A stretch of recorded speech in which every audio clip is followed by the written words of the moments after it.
आप सबका आपके अपने YouTube चैनल की कथा टीवी पर मैं मीनू शर्मा स्वागत करती हूँ। ओम नमो नारायणाय नमः।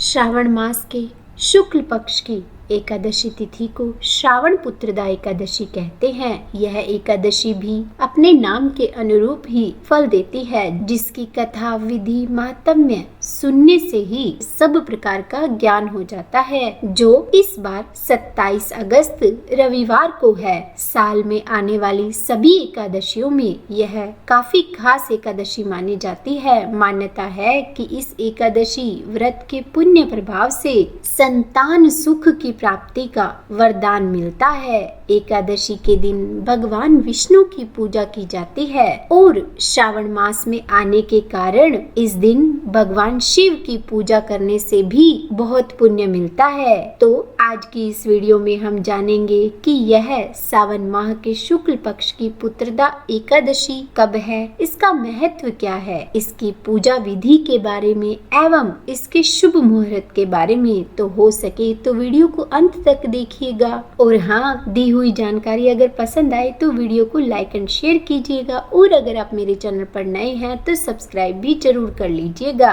अगर आप पुत्रदा एकादशी व्रत की कथा सुनना चाहते हैं एवं इस दिन किए जाने वाले सागार के बारे में जानना चाहते हैं तो इससे रिलेटेड वीडियो भी मेरे चैनल पर जल्द ही अपलोड हो जाएगी, तो चैनल से जुड़े रहिए। इस साल 2023 में सावन महीने की पुत्रदा एकादशी का व्रत 27 अगस्त रविवार को रखा जाएगा। शनिवार के दिन दशमी तिथि के नियमों का पालन करना होगा। तो जो भी भक्त एकादशी का व्रत रखना चाहते हैं उन्हें दशमी तिथि को सात्विक आहार लेना चाहिए और व्रत रखने वाले को ब्रह्मचर्य का पालन करना चाहिए। फिर एकादशी व्रत वाले दिन यानी कि इस बार 27 अगस्त रविवार को सुबह सभी कामों से निवृत्त होकर स्नान आदि करके पीले रंग के कपड़े धारण कर लेने चाहिए और लकड़ी की चौकी पर पीला कपड़ा बिछाकर भगवान विष्णु की प्रतिमा या फिर तस्वीर स्थापित करनी चाहिए। उसके बाद उनके सामने घी का दीपक जलाना चाहिए और अपने व्रत करने का संकल्प लेना चाहिए।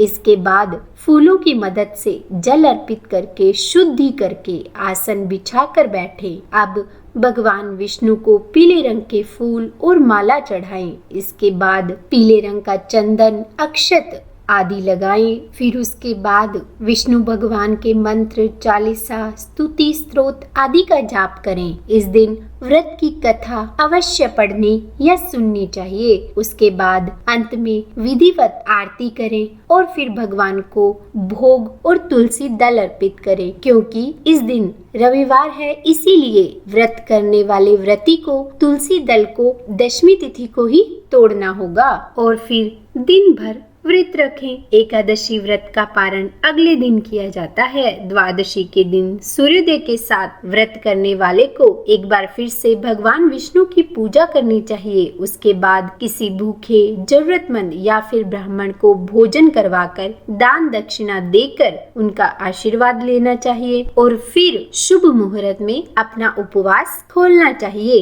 और व्रत करने वाले को द्वादशी तिथि को भी शुद्ध एवं सात्विक आहार ही लेना चाहिए, क्योंकि इस बार एकादशी का व्रत 27 अगस्त रविवार को रखा जाएगा और यह एकादशी तिथि प्रारंभ होगी 27 अगस्त रविवार को सुबह 12:08 पर एवं समाप्त होगी रात्रि 9:32 पर। इस दिन सूर्योदय का समय रहेगा सुबह 6:11 तथा सूर्यास्त का समय रहेगा शाम 6:30। इस दिन ब्रह्म मुहूर्त सुबह 4:34 से लेकर 5:22 तक रहेगा। एकादशी की पूजा के लिए सबसे उत्तम मुहूर्त ब्रह्म मुहूर्त माना गया है। तो हो सके तो इस दिन सुबह जल्दी ही उठकर भगवान विष्णु की पूजा भी ब्रह्म मुहूर्त में ही कर लेनी चाहिए तथा अभिजीत मुहूर्त दोपहर 12:03 से 12:53 तक है तथा राहु काल का समय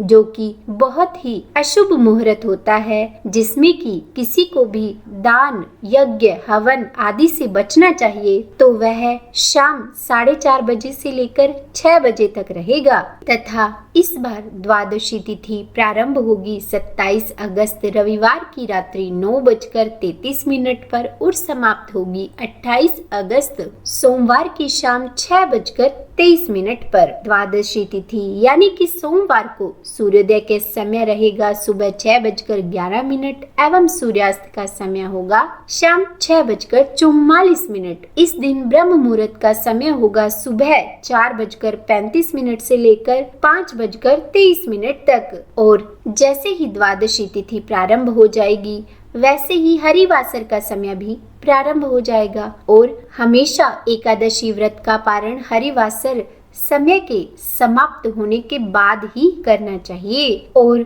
जो हरिवासर का समय है वो समाप्त हो जाएगा 28 अगस्त सोमवार की सुबह 4 बजे तक। तो अगर आपने अपनी एकादशी का व्रत रखा है तो आप अपनी इस एकादशी का व्रत खोल सकते हैं 28 अगस्त सोमवार की सुबह। और जो इसका शुभ मुहूर्त है वह है सुबह 5:57 से लेकर सुबह 8:31 तक। हमेशा अपने एकादशी उपवास को खोलने से पहले अपने सामर्थ्य अनुसार कुछ न कुछ दान जरूर करना चाहिए, उसके बाद ही अपना व्रत खोलना चाहिए। तो उम्मीद है वीडियो में दी हुई जानकारी आपको पसंद आई होगी। अगर वीडियो अच्छी लगी हो तो लाइक एंड शेयर कीजिएगा और अगर आप मेरे चैनल पर नए हैं तो सब्सक्राइब भी जरूर कीजिएगा। और हाँ, बेल आइकन को प्रेस करना बिल्कुल भी मत भूलिएगा ताकि ऐसी ही जानकारी वाली वीडियोस का नोटिफिकेशन आपको टाइम टाइम पर मिलता रहे। तो बोलिए विष्णु भगवान की जय।